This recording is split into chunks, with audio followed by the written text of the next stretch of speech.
हर खबर पर होगी आपकी पकड़। डाउनलोड कीजिए एबीपी लाइव ऐप। इस समय मेरे साथ कांग्रेस पार्टी के कद्दावर नेता पूर्व केंद्रीय मंत्री कपिल सिब्बल साहब मौजूद हैं। कपिल सर, बहुत बहुत स्वागत आपका एबीपी न्यूज में। सर, मेरा पहला सवाल आपसे यह है कि कोरोना महामारी से देश को बचाने में भारत सरकार की जो अब तक की रणनीति है उसे आप किस तरीके से देखते हैं? नहीं, देखिए, इस समय मैं ज़्यादा आलोचना नहीं करना चाहता। भारत सरकार ने जो ऐलान किया 24 मार्च को ऐलान किया और केवल 4 घंटे दिए लॉकडाउन को लागू करने के लिए, और जो कोरोना वायरस की महामारी है उसके बारे में जनवरी के आखिर में WHO ने ऐलान किया था कि ये महामारी पैंडेमिक है, और जनवरी के आखिर से लेकर 12 या 13 मार्च को हमारी सरकार ने ये कहा कि ये कोई हेल्थ इमरजेंसी नहीं है, कोई स्वास्थ्य की इमरजेंसी नहीं है, और फिर 24 मार्च को उन्होंने ये ऐलान कर दिया। और उसका नतीजा ये हुआ कि हमारे लाखों लोग जो माइग्रेंट लोग थे वो उनकी नौकरी चले गई और वो भागते हुए अपने घर की ओर चले। और मैं समझता हूँ कि जिस तरह से तैयारी करनी चाहिए थी तैयारी नहीं हुई, लेकिन हमें आगे की बात करनी चाहिए, क्योंकि जो हो गया सो हो गया। आगे की बात यह है कि हमें एक नेशनल प्लान के द्वारा आगे बढ़ना चाहिए, जो नेशनल डिज़ास्टर मैनेजमेंट एक्ट 2005 के तहत इनको बनाना था।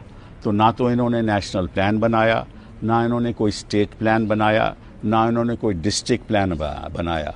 तो ये जो सब फैसले हो रहे हैं ये टॉप डाउन अप्रोच हो रही है, मतलब कि ऊपर से फैसले हो रहे हैं और उनको लागू नीचे किया जा रहा है। लेकिन नीचे की स्थिति जब जानकारी उसकी पूरी ऊपर तक नहीं आएगी तो वो फैसले सही नहीं होंगे, और जब तक वो नेशनल प्लान स्टेट और डिस्ट्रिक्ट और नेशनल लेवल पे नहीं बनेगा तब तक हम थोड़ी बहुत गलतियां करने लगेंगे। दूसरी बात यह है कि हमारे पास जो टेस्ट किट्स हैं और जो टेस्टिंग होनी चाहिए वो भी नहीं हो रही। और इस समय अमेरिका में लगभग मेरा ख्याल 1,50,000 टेस्ट रोज होते हैं, और हमारी यहाँ पे तो बहुत कम होते हैं।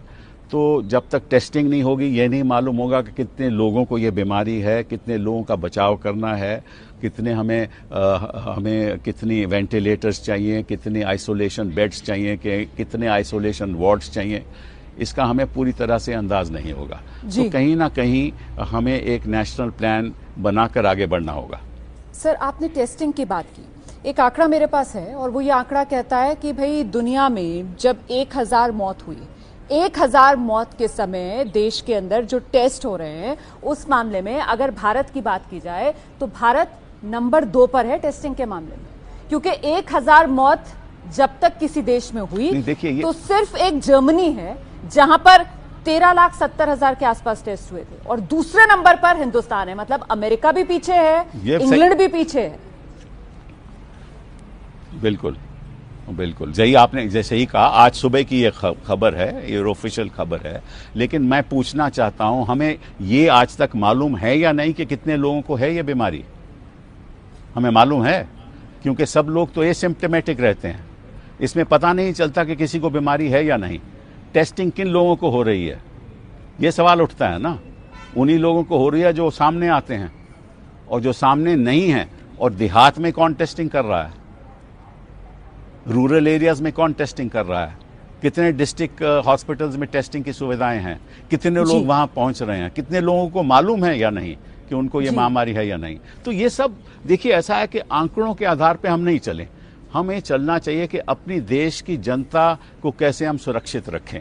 उसके लिए ये आंकड़ा देना, मैं दूसरा आंकड़ा दूंगा, उसका कोई फायदा नहीं। मैं तो ये चाहता हूं कि जो एक हमारा एक्ट है नेशनल, उसके मुताबिक आगे बढ़ना चाहिए, और हम साथ देंगे, पूरा तरह से साथ देंगे। जी सर, टेस्टिंग को लेकर दरअसल मैं सवाल इसलिए अब पूछने जा रही हूँ आपसे, क्योंकि आपने कहा कि साहब किसकी टेस्टिंग हो रही है।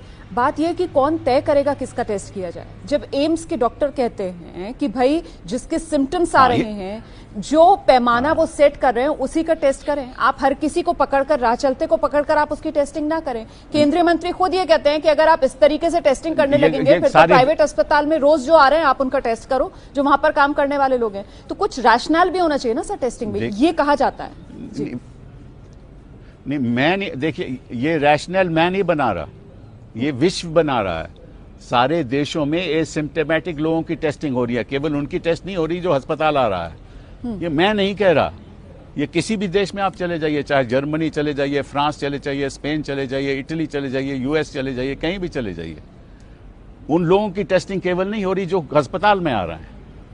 तो जो एक नियम विश्व का है, उस नियम के अगर आप उस अनुसार चलें तो पूरी तरह से टेस्टिंग नहीं हो रही। लेकिन देखिए, हम इस विवाद में पड़ना नहीं चाहते। ठीक है, हम चाहते हैं कि एक प्रधानमंत्री जी, गृह मंत्री जी हमारे सामने आकर कहें कि आज तक उन्होंने क्या किया, कल क्या करने जा रहे हैं, इसका जो परिणाम होने वाला है हमारी आर्थिक स्थिति के ऊपर, उसको हम कैसे टैकल करेंगे। ये सब बातें प्रधानमंत्री जी को और गृह मंत्री जी को बतानी चाहिए। लेकिन यहाँ तो जो नेशनल डिजास्टर मैनेजमेंट अथॉरिटी थी, जिसके प्रधानमंत्री जी को प्रिजाइड करना था और 9 वहाँ नियुक्त होने थे, नॉमिनेटेड मेंबर थे, उसकी तो आज तक नियुक्ति नहीं हुई। प्रधानमंत्री ने आज तक देश को नहीं बताया कि हमने क्या किया और क्या करने जा रहे हैं।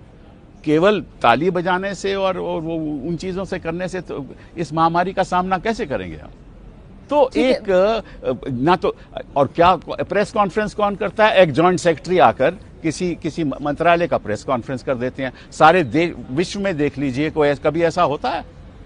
प्राइम मिनिस्टर बोरिस जॉनसन ने आज कहा कि जो मैं फैसला करूंगा वो ट्रांसपेरेंसी द्वारा हम करेंगे और सबके साथ सलाह लेकर करेंगे। तो ऐसा तो हमारे प्रधानमंत्री जी तो आए तक नहीं, वो बोले तक नहीं। तो हमारे मन की प्रधानमंत्री, बात से थोड़ी ना होगी बातें। हमारे प्रधानमंत्री जब लॉकडाउन 1 का उनको ऐलान करना था तब वो आए, जब लॉकडाउन 2 के बारे में उन्होंने बात की तब वो सामने आए और आकर उन्होंने बाकायदा एक पूरा खाका पेश किया। उन्होंने देश को बताया किस तरीके की तैयारी है निपटने की कोविड से। उन्होंने मंत्र दिया देश को कि किस तरीके से आप आगे बढ़ सकते हैं। अब फिर जनता के मन में सवाल आता है कि विपक्ष ध्यान नहीं देता है क्या? प्रधानमंत्री क्या कह रहे हैं उस पर? नहीं, आप बताइए ना, प्रधानमंत्री जी ने क्या कहा? 24 मार्च को क्या कहा बताइए? केवल ऐलान कर दिया कि मैं लॉकडाउन कर रहा हूं, उसके अलावा कुछ कहा? आप गलत बोल रही हैं। नहीं, उन्होंने कहा कि मैं जनवरी से 24 मार्च तक हमने क्या किया। उन्होंने कहा कि उनको बताना चाहिए कि हमारा प्लान क्या है। हम नेशनल प्लान बना रहे हैं, इस नेशनल प्लान के द्वारा कितना पैसा हम देंगे। 1,70,000 करोड़ तो ऐलान कर दिया फाइनेंस मिनिस्ट्री ने।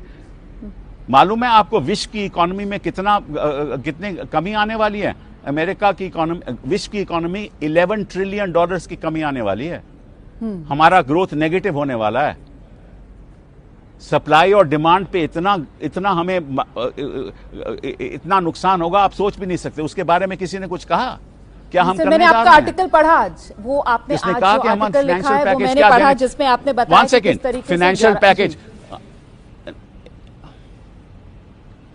देखिए, मैं आपको और बात बताता हूं कि बाकी देशों में क्या हो रहा है कि फाइनेंशियल पैकेजेस, देखिए जिस आदमी की नौकरी चली जाती है, इंग्लैंड में एक ऐलान किया प्रधानमंत्री जी ने कि और वित्त मंत्री ने कि जिसकी भी नौकरी जाएगी 80% पैसा सरकार देगी। 80% पैसा सरकार देगी। इस नेशनल डिजास्टर मैनेजमेंट एक्ट के अंतर्गत लिखित है कितना, अगर शेल्टर बनेंगे तो उनके मिनिमम स्टैंडर्ड्स क्या होंगे, उनकी जो सुविधाएं खाने की वो क्या होगी, मेडिकल फैसिलिटीज क्या होंगी, मिनिमम मेडिकल फैसिलिटीज क्या होंगी, और साथ साथ में ये भी कितना पैसा किसको दिया जाएगा, कितने लोन्स, कैसे लोन दिए जाएंगे। ये सब बातें एक्ट में लिखी हुई हैं। प्रधानमंत्री जी ने इसके बारे में कुछ कहा? आज तक नहीं बोले। अब ऐलान करने से तो काम नहीं बनेगा ना। तो कपिल सिब्बल साहब, मतलब आप ये कह रहे हैं कि सरकार जो है वो अपनी जिम्मेदारी से बच रही है। आप ये कह रहे हैं कि सरकार जो है वो अपनी जिम्मेदारी से बच रही है। बिल्कुल। और ऐसे में क्योंकि जी बिल्कुल कह रहा हूं, लेकिन मैं साथ साथ में यह भी कह रहा हूं कि हम सरकार के साथ चलने के लिए तैयार हैं। हम सरकार के अगर वो हमसे सुझाव मांगेंगे, हमने सुझाव भी दिए हैं कि कैसे एमएसएमई के सेक्टर को आगे बढ़ाना है, कैसे उनको आपको फाइनेंशियल पैकेज देना है। देखिए आज के दिन क्या हो रहा है, आप सोच भी नहीं सकते। रियल एस्टेट सेक्टर खत्म, क्योंकि कोई किसी के पास पैसा नहीं है खरीदने का। एमएसएमई सेक्टर खत्म, और यहां जो अनएम्प्लॉयमेंट रेट है वो आज 24% हो गया है। 24% का मतलब कि 10 करोड़ लोग हिंदुस्तान में अनएम्प्लॉयड हैं। इसके बारे में प्रधानमंत्री जी ने कुछ कहा? इसके बारे में गृह मंत्री जी ने, फाइनेंस मिनिस्टर ने कुछ कहा कि हम क्या करने वाले हैं, कैसे होगा ये सहूलतें कैसी दी जाएंगी आम आदमी को? जी, वैसे सर जो आप लोगों के जो सकारात्मक सुझाव हैं वो सरकार मानती भी है। मतलब वो एफडीआई को लेकर जिस तरीके के नियमों की बात की गई थी राहुल गांधी की तरफ से पड़ोसी देशों को लेकर, वो सरकार ने माने भी। ऐसे में मुझे लगता है कि जानकार ये कह रहे हैं कि साहब ये जो स्थिति बनी है, मतलब कोरोना काल, संकट काल, तो ऐसे में एक मौका भी है हिंदुस्तान में।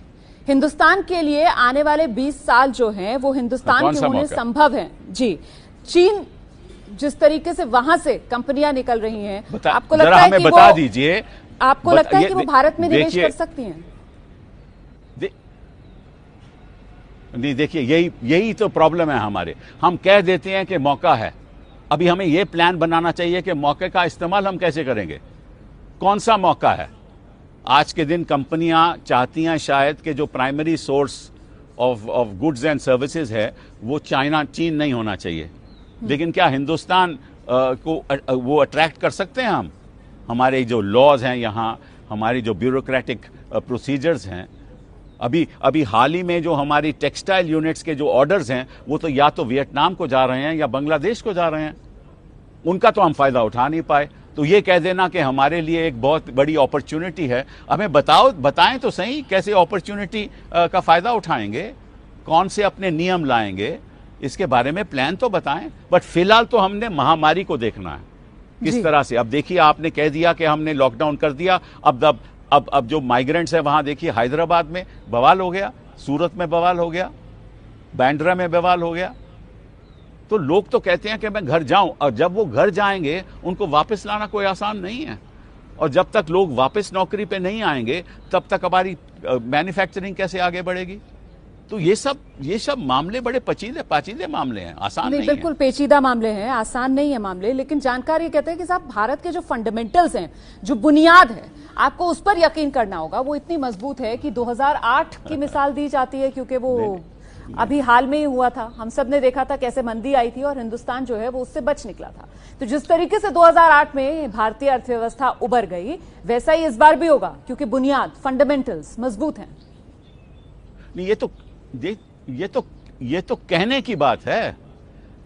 2008 और 2020 में बड़ा अंतर है। आपको मालूम है कि अमेरिका की आज के दिन क्या ग्रोथ है? -4.2%। और ये तो इसी क्वार्टर में है। कुछ अर्थशास्त्रियों ने कहा है कि ये लगभग 20-30% हो जाएगी। ऐसा तो कभी विश्व में हुआ ही नहीं। आप 2008 की तुलना कर रहे हैं। यही तो बात है ना, हम कुछ ऐलान कर देते हैं कि बड़ी भारी अपॉर्चुनिटी है, 2008 में हमारे फंडामेंटल्स बड़े स्ट्रांग है। फंडामेंटल्स चेंज हो गए। मैं आपको उदाहरण देता हूं, छोटा सा उदाहरण देता हूं।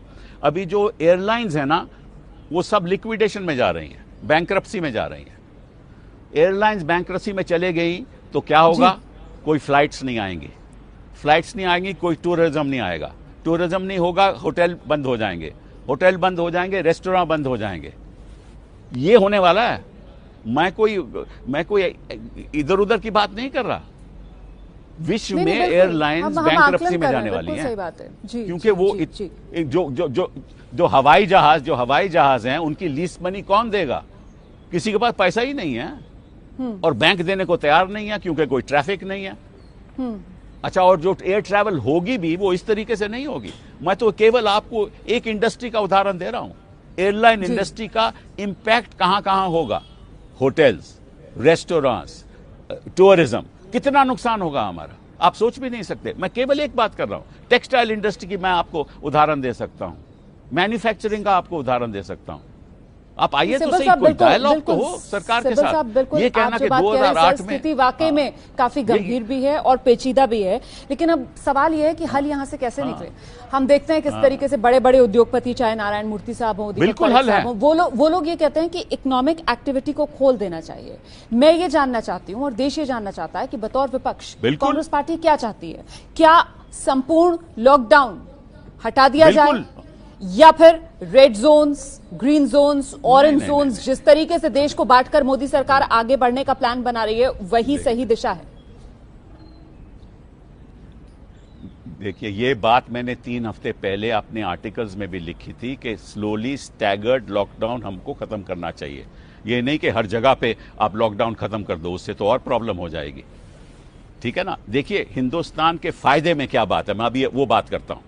फायदे हमारे ये बात है कि हमारी जो कनेक्टिविटी देहात के साथ है ना, जो एयरपोर्ट्स और एयरलाइंस की कनेक्टिविटी देहात के साथ है ना, हिंदुस्तान के देहात के लोग, वो नहीं है। इसलिए अगर आप देखोगे जो महामारी है वो केवल शहरों में फैली हुई है, चाहे वो सूरत हो, चाहे वो अहमदाबाद हो, चाहे वो मुंबई हो, चाहे वो हैदराबाद हो, चाहे वो पंजाब हो जी। ज्यादातर शहरों में है। क्यों है? क्योंकि यहीं फ्लाइट ज्यादा आती हैं, देहात बचा हुआ है। इसीलिए ये जो आंकड़े हम दे रहे हैं ना कि देखिए देहात में इतना, हिंदुस्तान में इतनी महामारी का असर नहीं हुआ, वो इसी वजह से नहीं हुआ।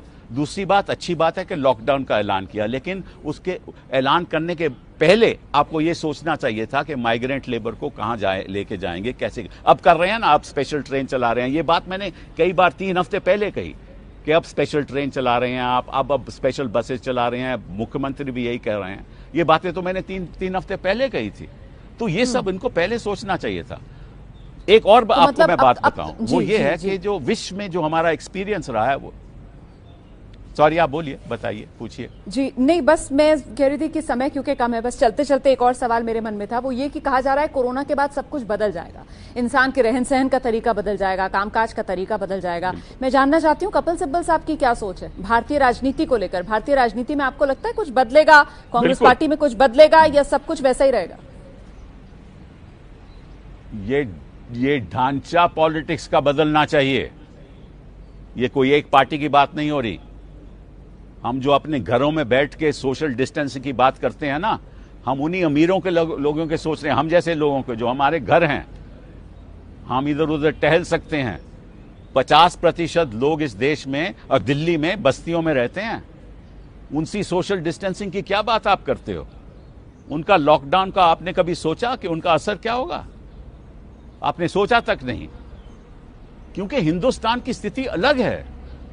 धरावी में क्या होगा, बस्तियों में क्या होगा, लॉकडाउन हो ही नहीं सकता। चांदनी चौक के कई इलाके ऐसे हैं जहां एक एक कमरे में 10-10, 12-12 लोग रहते हैं। उनको कह दिया आप सोशल डिस्टेंसिंग, वो कहां से सोशल डिस्टेंसिंग करेंगे, कहां से लॉकडाउन करेंगे? हिंदुस्तान का पॉलिटिक्स में बदलाव जरूरी है, और ऐसा बदलाव जरूरी है कि ये ढांचा जो है ना, इसको हमें बदलना पड़ेगा। चलिए सर, बहुत बहुत धन्यवाद हमसे बात करने के लिए। कपिल सिब्बल साहब को आप सुन रहे थे, कह रहे थे कि ये ढांचा बदलना जरूरी है।